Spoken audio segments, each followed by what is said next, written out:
Hello everybody, welcome to our first race of the Classic 2022 historic Formula Junior.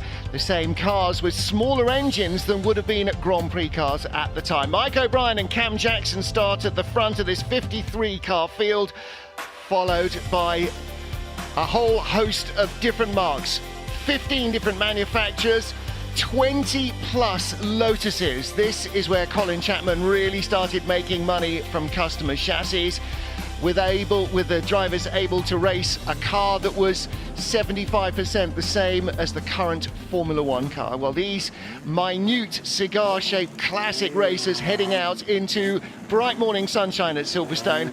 I'm Martin Haven. Alongside me in the commentary box, I'm delighted to say, is Alistair Douglas. And Alistair, to get the blood pumping first thing in the morning, 53 car grid of these tiddly mini Grand Prix races, it should be absolutely fascinating. Absolutely stunning sight. Traditional to open up the Classic at Silverstone with the Formula Juniors, and we're really blessed with an enormous grid, as Ed was saying earlier, and such colours as well, and shapes. The cars, some of the cars front-engined, of course, and we'll be talking about those, but just a tremendous entry for this race on the full Silverstone Grand Prix circuit, although we do use the historic Club Corner, which is slightly less acute than the Grand Prix Club.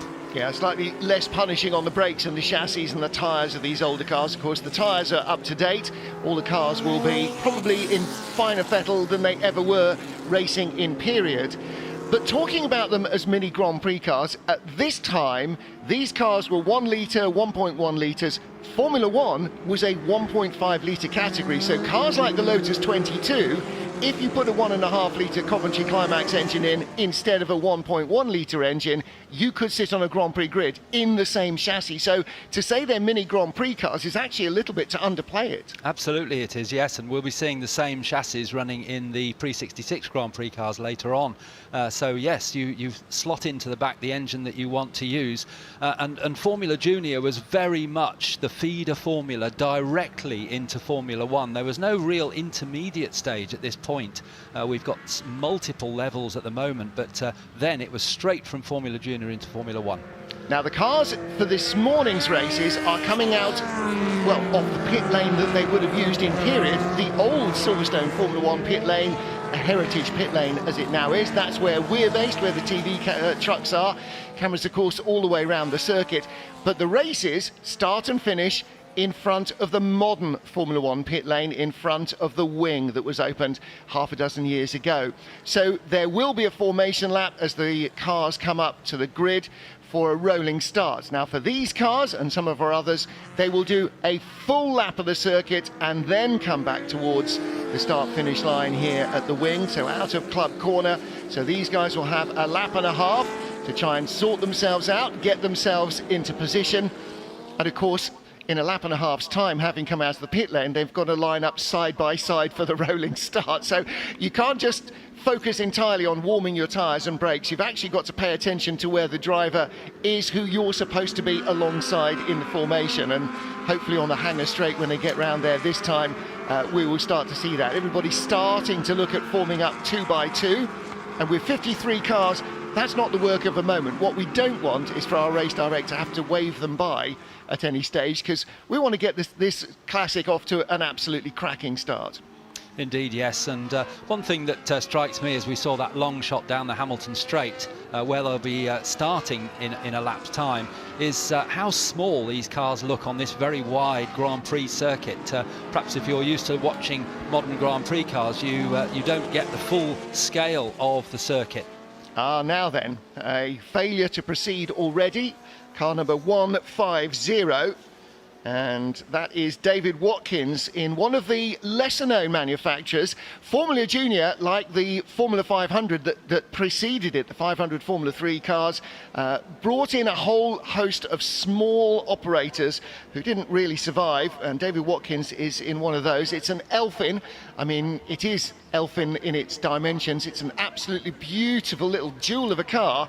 However, he's either lost the engine or the clutch or the gearbox, so he, I'm afraid, has been stranded on the warm-up lap. So we are down to just 52 cars now on our grid as they roll round in front of the BRDC suite. The British Racing Drivers Club, of course, bought this airfield as it was then, RAF Silverstone, from the War Ministry. They were bidding on two that were coming available in the late 1940s as they were decommissioned.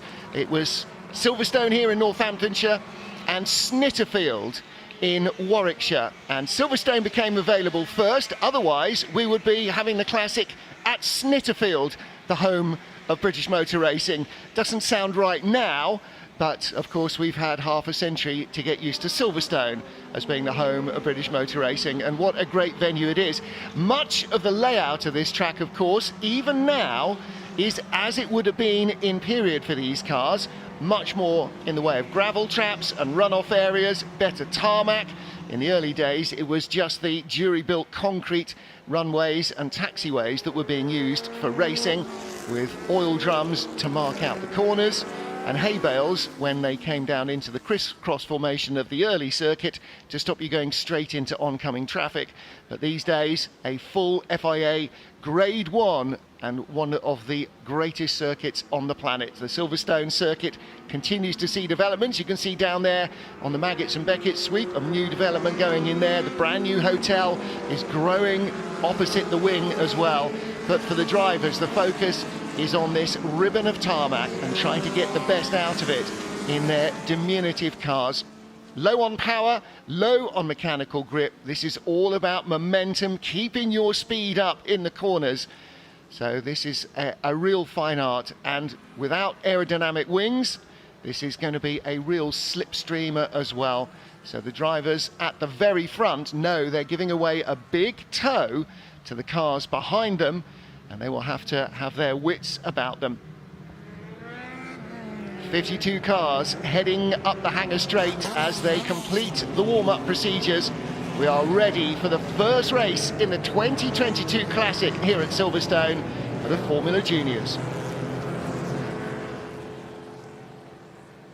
The lights are off on the safety car, heel peel into the pit lane, and Michael O'Brien and Cam Jackson will form up as the front row of the grid. They will pace the field as we approach the lights.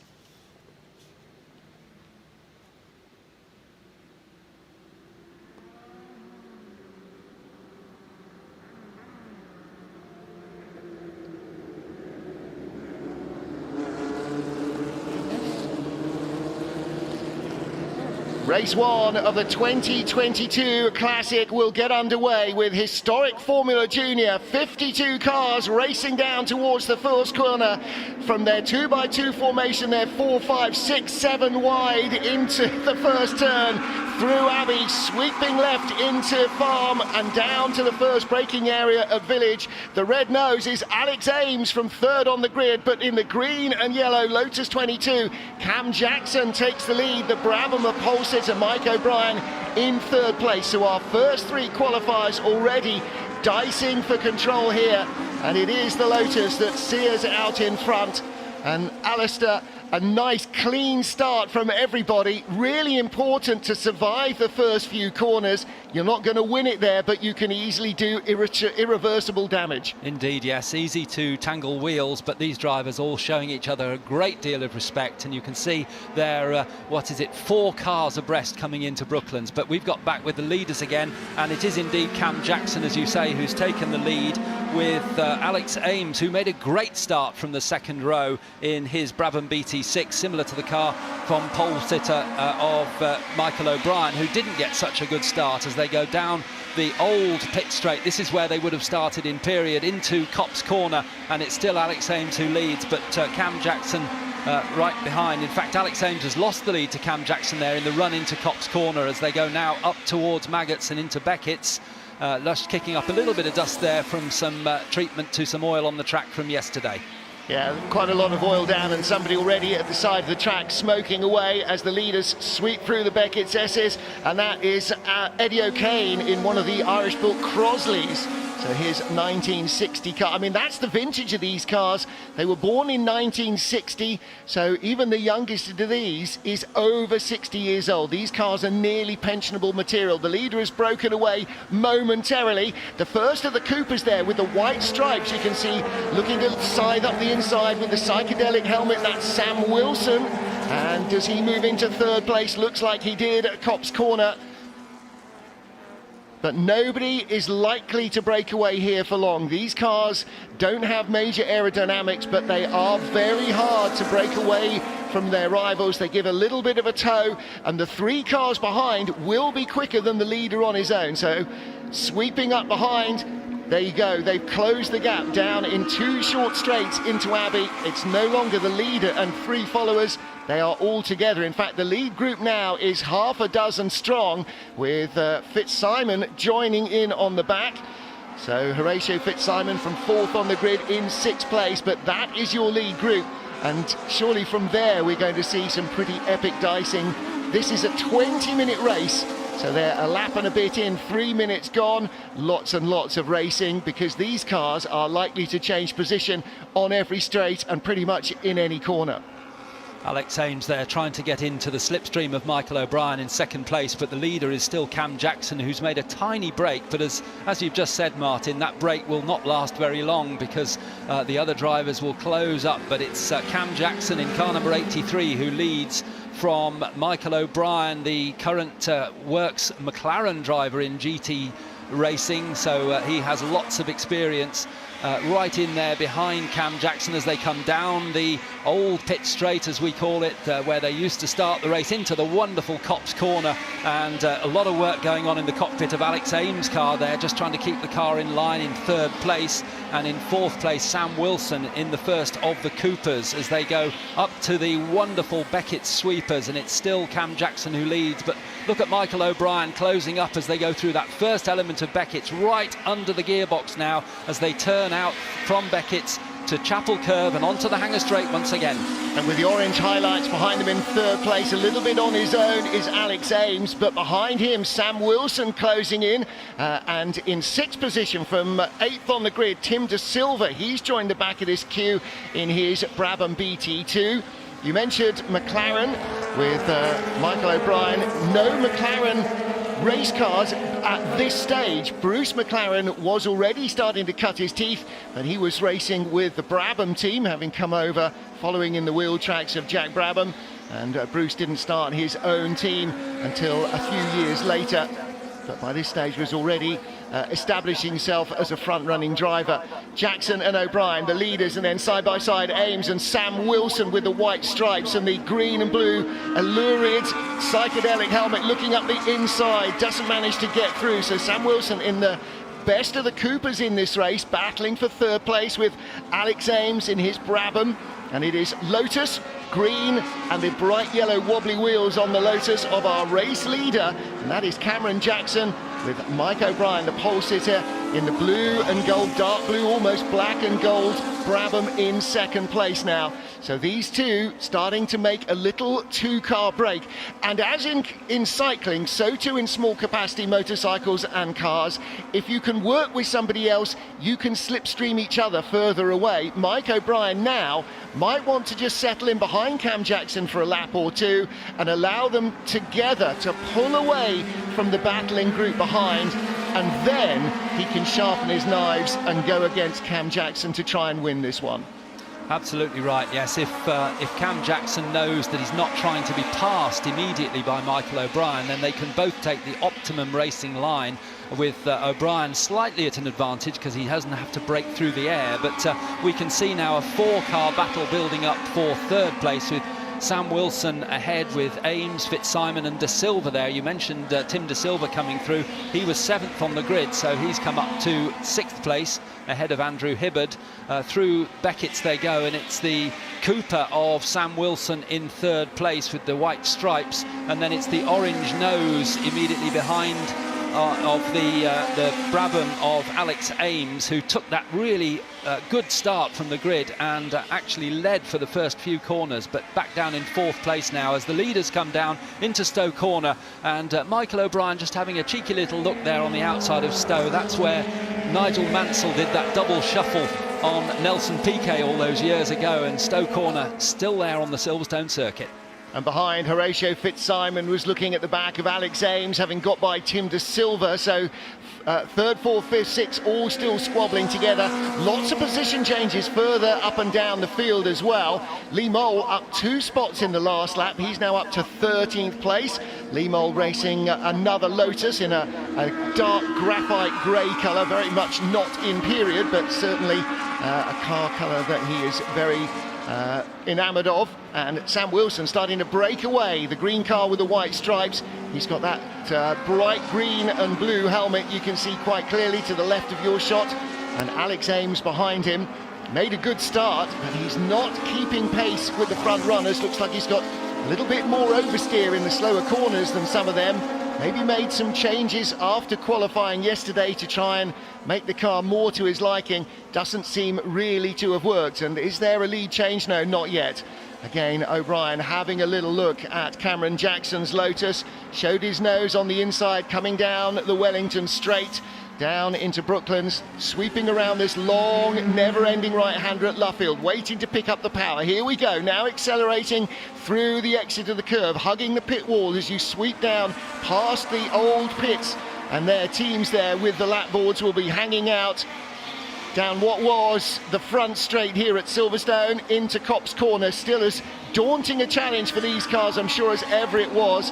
Tiniest of lifts and flat out, and again Alex Ames dropping away from the battle for the lead as he dices with Sam Wilson. It's still Cameron Jackson who leads 4 square, with right behind him Michael O'Brien as they drift their way through the Beckett's S's in time-honoured style. And these two still locked together, but in fact I was going to say Sam Wilson's made a good break from the battle for 3rd place, but in fact he's already been caught again through that Beckett's section. So Alex Ames right behind Sam Wilson. No, it's not Alex Ames, it is the red and yellow car of Horatio Fitzsimon, who's come through. My apologies. Horatio Fitzsimon, who appeared on the historic scene just a couple of years ago, and he's really made an impression. He a very, very good driver indeed. So he's now challenging Sam Wilson for 3rd place. But again, go back to what we said earlier. If they will work together, they might be able to catch the leaders. Now, Michael O'Brien's getting a little bit more interested in trying to get the lead, isn't he? As they come up the Hamilton Straight into Abbey and Farm, flat out for these cars, and then the short run up to Village, very much not flat out, a very tight right-hander. Good opportunity for outbraking, but no chance there for Michael O'Brien as they go now up to the even tighter left-hander at the Loop, which leads through Aintree onto the Wellington Straight. So important to get a good run through here, and that's what Michael O'Brien's trying to do. He's trying to get the slipstream for the Wellington Straight. Yeah, he's right up in the toe under the gearbox of Cameron Jackson, but as they come down into Brooklands, Jackson is hard on the driver's left-hand side. It is a left-hand corner, and that means he gets in very flat. Mike O'Brien trying to push him through there to try and make him outrun the exit of the corner, but Cameron Jackson knew what was up. He had to defend the inside line down into Brooklands and Luffield, but he managed to keep it all together. He still has the lead. Sam Wilson and Horatio Fitzsimon, who's now set the fastest race lap in his red Lotus in 4th place. Again, as O'Brien looks to the outside as they come into Copse, hasn't quite got the overlap there, but through into 3rd place goes Horatio Fitzsimon, red with yellow wheels. That was one of the 2 cars in my first ever Scale Electric set. The other one was green with yellow wheels, so we've got both Lotuses, 1st and 3rd, the Brabham in between them. We're nearly in backmarker traffic right now.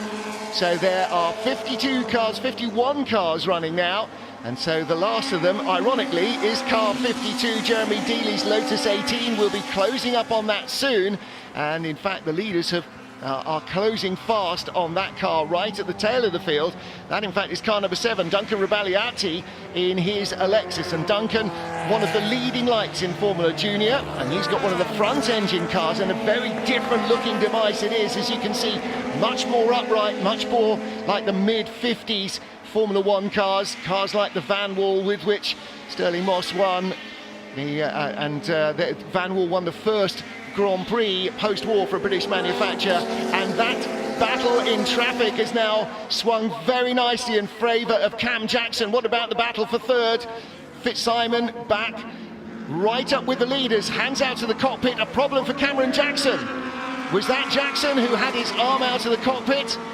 I think it was. I think the leader now is Michael O'Brien in the green car with the gold noseband, and I think behind him in second, Horatio Fitzsimon, the red and yellow Lotus. I think he's now second place. So big drama there in traffic.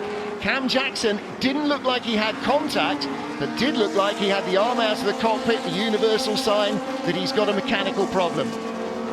Yeah, he seems to have picked up speed again. That was very unusual there in amongst those slower back markers, all very confusing, but it is certainly Michael O'Brien who's leading, and Horatio Fitzsimon in second place in your Scale Electric car and coming through, and who is now in third place? It's Sam Wilson in the Cooper has come through in third place after that Hamilton straight, overtaking there, and as they come through the last section of Woodcote, we'll see who takes the lead, but it's certainly Michael O'Brien, yes, as they come down into Copse Corner, and Horatio Fitzsimon closing up on him. So now the battle between the two leaders is now one is Michael O'Brien, the other, a new entrant into that battle, is Horatio Fitzsimon, but he's trying to do exactly the same thing as Michael was doing to Cam Jackson a lap ago as they come into the Beckett's complex, and they've got more back markers ahead of them, and this could offer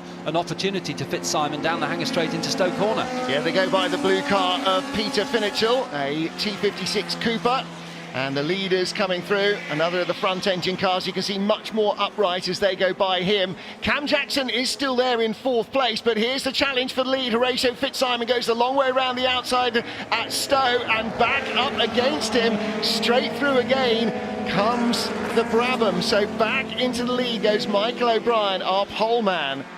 That was a good move from Horatio Fitzsimon, but he just overcommitted into Stowe, then ran out of room almost on the exit. And so Michael O'Brien knew what was going to happen, came back at him. The lead trio then is Michael O'Brien, Horatio Fitzsimon and Sam Wilson in third place. So you've got Brabham, Lotus, Cooper, the three Goliaths of British racing car manufacturing in the late 50s and the early 60s, each with a representative in the podium right now. And any of these, Alistair, could easily win this race. We've got 6 minutes remaining. They have got a lot of racing still to go. Absolutely they have, yes. And three drivers who have huge amount of experience, relatively speaking, in even though their young years in historic racing. Michael O'Brien, as I say, a modern GT driver as well, but just a slight misunderstanding there with Horatio Fitzsimon and Michael O'Brien, just Horatio having to take avoiding action to the right. That certainly wouldn't have been Michael's intention. He's a very, very clean driver, and through they come through Luffield, round towards Woodcote again, and it's Michael O'Brien, Horatio Fitzsimon and Sam Wilson who's now fully up with the two leaders. So it's a three-car battle, as you say, three of the really major makes in racing across open wheel racing and sports car racing, as Horatio Fitzsimon saying, I'm going to go to the left, no, I'm going to go to the right, but they're going into Copse Corner, still Michael O'Brien, but Sam Wilson getting a good run through Copse there, ran a little bit wide, but he's closing in on Horatio as they go into Beckett's. I think Sam Wilson in third place will be a little cautious. Horatio there in that red Lotus going from hard shoulder to central reservation all the way down into Copse Corner. Some very big moves as he was trying to find a way past leader Michael O'Brien, and that's just going to worry Sam Wilson a little, because Horatio was looking at the car in front and not necessarily worrying too much about the car behind. Now again down the inside, he's really got speed on the straight, slingshots by into Stowe. That is a huge move. He gets a great run out of Chapel Curve onto the Hangar Straight, and that momentum, we talked about it before the race, when you've not got a lot of power, and these are at maximum 1098cc engines, so the same sort of thing you'd get in a Mini or a Morris Minor, much more highly tuned obviously, but not a lot of power. You've got to use that momentum. Michael O'Brien had a much better run though, down past the wing, and is back in the lead of the race. Horatio Fitzsimon dropping back dramatically. Let's see if he's got enough to hold off Sam Wilson now as they come into the slower part of the infield circuit here on this Silverstone Grand Prix circuit.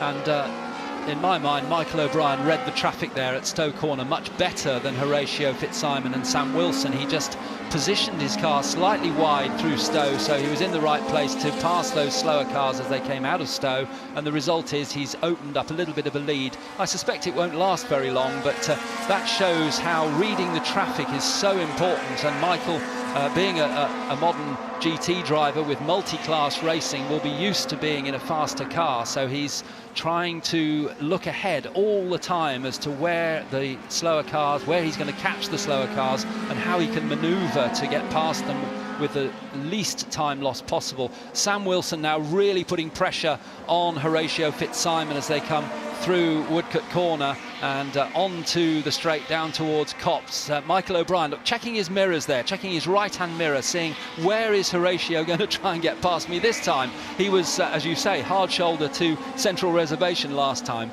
Well, Horatio still with the fastest race lap again, a 2:20, and we have just under 2:20 left. So this is not the last lap, but the next one will be. So penultimate time through the Beckett's S's. When the 20 minutes run out, the next time they get to the line at the wing, the checkered flag will be awaiting them. It won't be this time, but they will have about a minute, under a minute on the clock as they get to the line this time.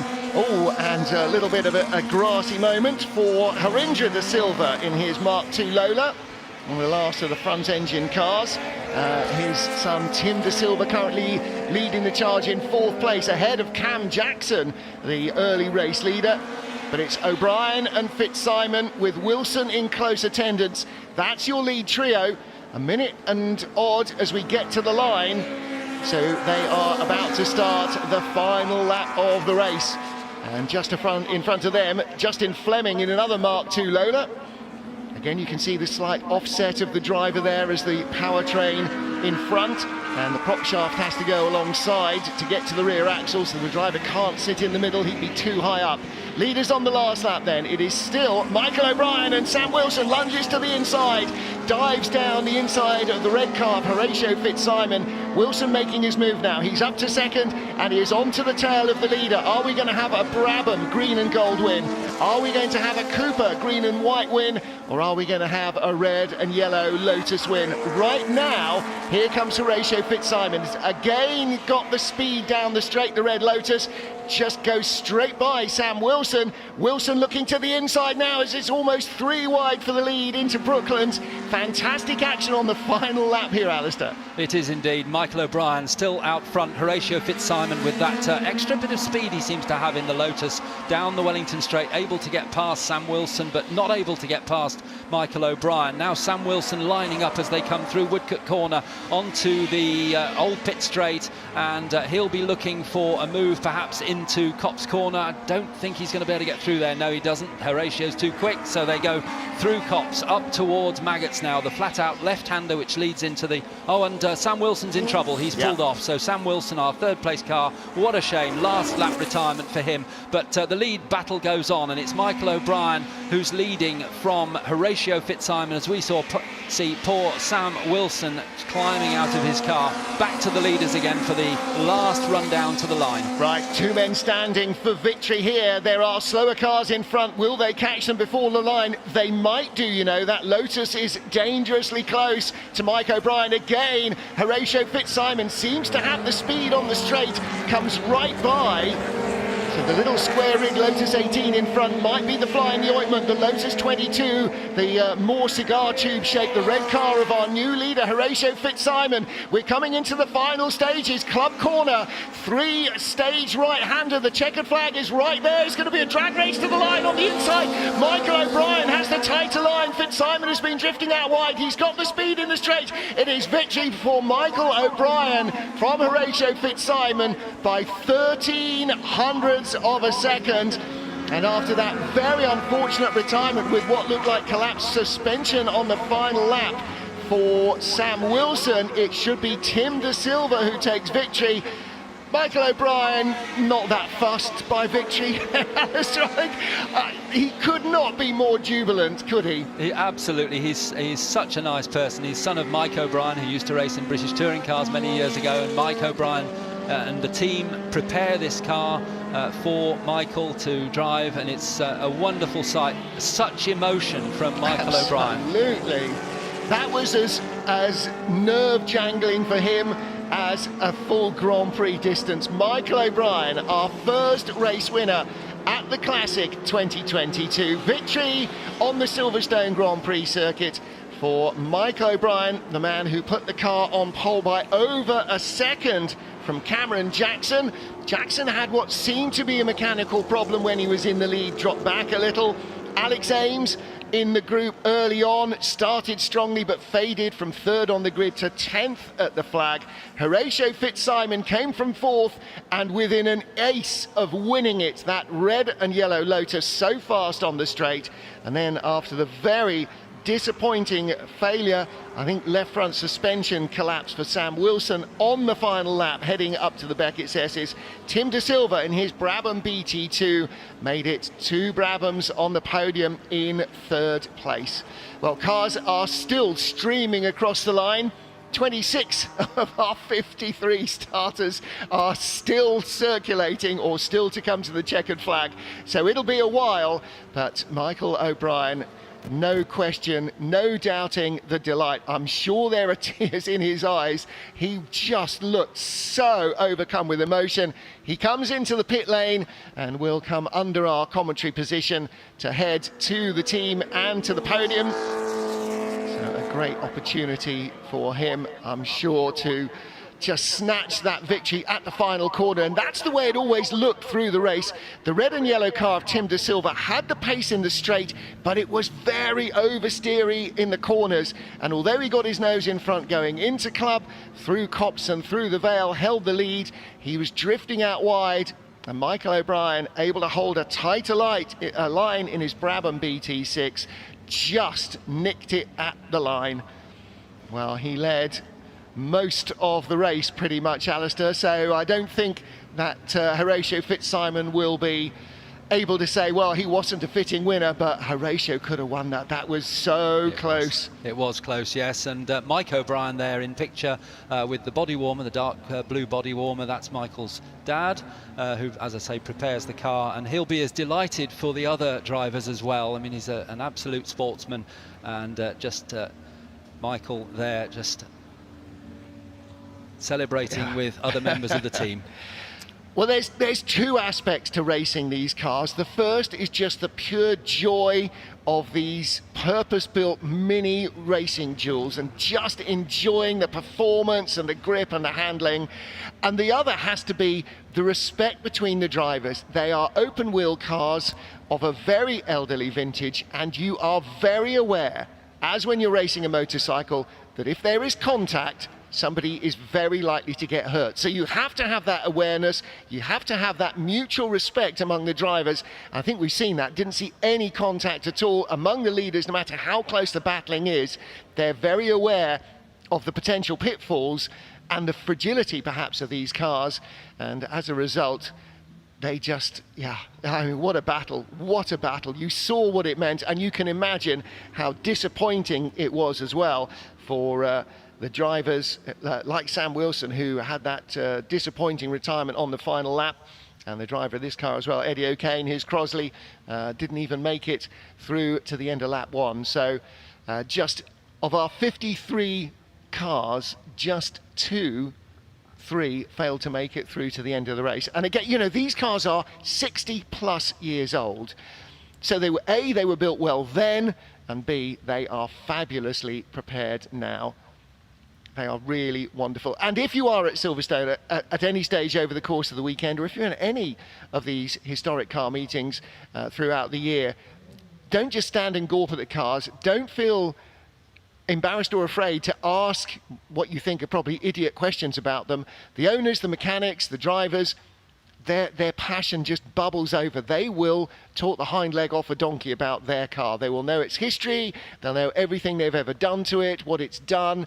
They just delight in sharing the love with fellow enthusiasts. So please go over and talk to the drivers, talk to the teams, talk to the engineers. Anyone standing around the cars will give you chapter and verse. And while we're watching them working, clearing up the also didn't runs or the fallers in our first race, little mention too for everybody in orange and black here. All the marshals, all the voluntary assistants and people who help keep our racing drivers and our racetracks safe.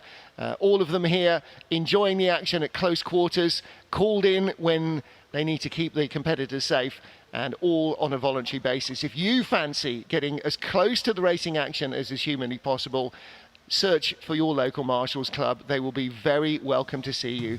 Heroes wear orange. Well, here is the result of the first race of the weekend at the Classic. Michael O'Brien, I was going to say by inches, is 1300ths of a second inches? It probably is. Tim De Silva in third, ahead of Cameron Jackson, who led early on.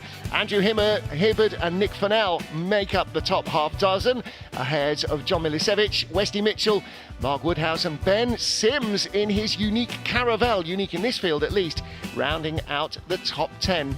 Some more minnows there, up in the top 20. Stuart Roach in the Alexis, Chris Drake in the Elva, and Ray Mallock in his father's Mark II U2, Arthur Mallock's car. Ray 2 seconds faster than his personal best here at Silverstone in qualifying, having fitted some 1970s dampers to the back of the car, much better than the modern ones he had.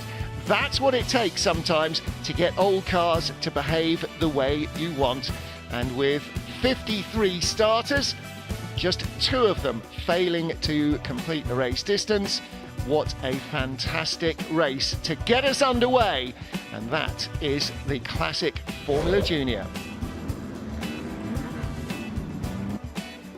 A phenomenal car, a phenomenal field, and 53 ardent racers taking to the track at Silverstone. The historic Formula Junior, the perfect curtain raiser for the Classic 2022.